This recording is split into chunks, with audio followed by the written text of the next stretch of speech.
అందరికీ నమస్తే. ఈరోజు వీడియో పూర్తిగా చూడండి, నచ్చితే లైక్ చేయండి. మరిన్ని వీడియోస్ కోసం ఛానల్ని సబ్స్క్రైబ్ చేసుకోండి. తెలంగాణ రాష్ట్రంలోని ఆంధ్రజ్యోతి దినపత్రిక ప్రధాన హెడ్లైన్స్ చూసుకుంటే, కౌలు రైతుల గుర్తింపు ఎలా? 21 లక్షల మంది కౌలుదారులు ఉన్నట్లు అంచనా. ఇందులో అసలు భూమి లేనోళ్ళు 14 లక్షల మంది. కొంత భూమి ఉండి కౌలు చేసే రైతుల సంఖ్య 7 లక్షలు. వారిని అధికారికంగా గుర్తిస్తేనే రైతు భరోసా. ప్రజాపాలన దరఖాస్తులో దీనికోసం ఒక ప్రత్యేకమైన కాలం ఉంది. స్వయంగా దరఖాస్తు చేసుకునే అవకాశం, ఆ తర్వాత గ్రామ సభల్లో కౌలు రైతుల గుర్తింపు. 2024 వానాకాలం నుంచి రైతు భరోసా అమలు అని చెప్పేసి కౌలు రైతుల గురించి ఒక ప్రధాన వార్త రావడం జరిగింది. మేడిగడ్డ అవినీతి పుట్ట, బ్యారేజీని ముంచిన వారిపై న్యాయ విచారణ చేయిస్తామని చెప్పేసి మంత్రులు చెప్పడం జరిగింది. ప్రజాధనంతో కట్టే డ్యాంల నాణ్యత పట్టించుకోరా, అంత ప్రమాదం జరిగిన గత సీఎం మౌనమేళ.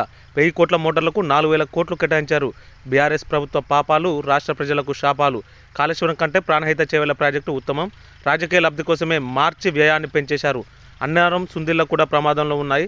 ప్రాణహిత చేవెళ్ల ప్రాజెక్టును వినియోగంలోకి తెస్తాం. పాలమూరు రంగారెడ్డికి జాతీయ హోదా కోసం పోరాడతాం. మేడిగడ్డ అన్నారం బ్యారేజీ పనులు పరిశీలిస్తున్నటువంటి ఉత్తమ్ కుమార్ రెడ్డి, వెంకటరెడ్డి, దుద్దిల్ల శ్రీధర్ బాబు, పొంగులేటి శ్రీనివాసరెడ్డి మరియు పొన్నం ప్రభాకర్ నిన్న మేడిగడ్డను సందర్శించి ఈ వ్యాఖ్యలు చేయడం జరిగింది. గవర్నర్ కోట ఎమ్మెల్సీలుగా కోదండరాం, అందశ్రీ ఇద్దరి పేర్లను పరిశీలిస్తున్న రాష్ట్ర ప్రభుత్వం. సామాజిక సాహిత్య రంగాల్లో అవకాశం అంటూ గత ఉద్యమ సమయంలో పనిచేసిన కోదండరాం గారికి మరియు అందశ్రీ గారికి ఈసారి గవర్నర్ కోటాలో ఎమ్మెల్సీలు వచ్చే అవకాశం ఉన్నట్లు ఈ ప్రధాన వార్త కనిపిస్తుంది. వరంగల్ బీజేపీ అభ్యర్థిగా మందకృష్ణ, ఎంఆర్పీఎస్ నేతకు టికెట్పై బీజేపీ సర్వే. ఇక్కడ కాంగ్రెస్ టికెట్ రేసులో జిల్లా రిజిస్టర్. నిజామాబాద్ కాంగ్రెస్ టికెట్ దిల్ రాజుకు. బరిలోకి దింపేందుకు టీపీసీసీ యోచన. బీఆర్ఎస్ సీనియర్ నేతలకు బీజేపీ గాలం. లోక్సభ ఎన్నికల్లో కొత్త సమీకరణాలు. ఆచితూచి బీఆర్ఎస్ అడుగు అంటూ ఒక వార్త. తీర్న సర్కారొద్దు, ఇది ప్రజలందరి ఏకాభిప్రాయం. బీజేపీకి మళ్లీ పట్టం కడతారు. 2047 నాటికి వికసిత్ భారత్. దీనికోసం జ్ఞాన్పై ప్రత్యేక దృష్టి. పేదలు, యువత, రైతులు, మహిళలే ఈ జ్ఞాన్. కొత్త వ్యక్తులకు సీఎం బాధ్యతలు. ఇది బీజేపీలో ఉన్నదే. లోక్సభ సీట్ల పరంగా దక్షిణాదిలో బీజేపీనే అతిపెద్ద పార్టీ. అంతర్జాతీయ వేదికలపై భారతదేశాన్ని కీర్తిస్తున్నారు. ఇండియా టుడే ఇంటర్వ్యూలో ప్రధాని నరేంద్ర మోడీ ఇచ్చినటువంటి ఒక వార్తకు సంబంధించిన వార్త. రోడ్లకు మరమ్మతులు ఎప్పుడు? మంజూరైన పనుల్లో నత్తనడికే. 1171 పనుల్లో 503 మాత్రమే పూర్తి.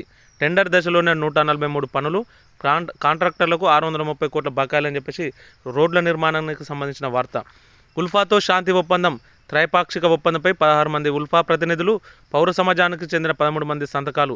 అస్సాంలో శాంతి దిశగా కొత్త ఆరంభం అంటూ కేంద్ర హోంమంత్రి అమిత్ షా చేసిన వ్యాఖ్యలు. 4 దశాబ్దాలకు పైగా వేర్పాటువాదంతో అట్టుడుకుతున్న అస్సాంలో శాంతి స్థాపన దిశగా కీలక అడుగు పడిందని, దీనికి సంబంధించి ఉల్ఫా ప్రతినిధులు మరియు పౌర సమాజ నేతలతోటి ఒక శాంతి ఒప్పందం అనేది జరిగిందని చెప్పేసి ఒక ప్రధాన వార్త రావడం జరిగింది.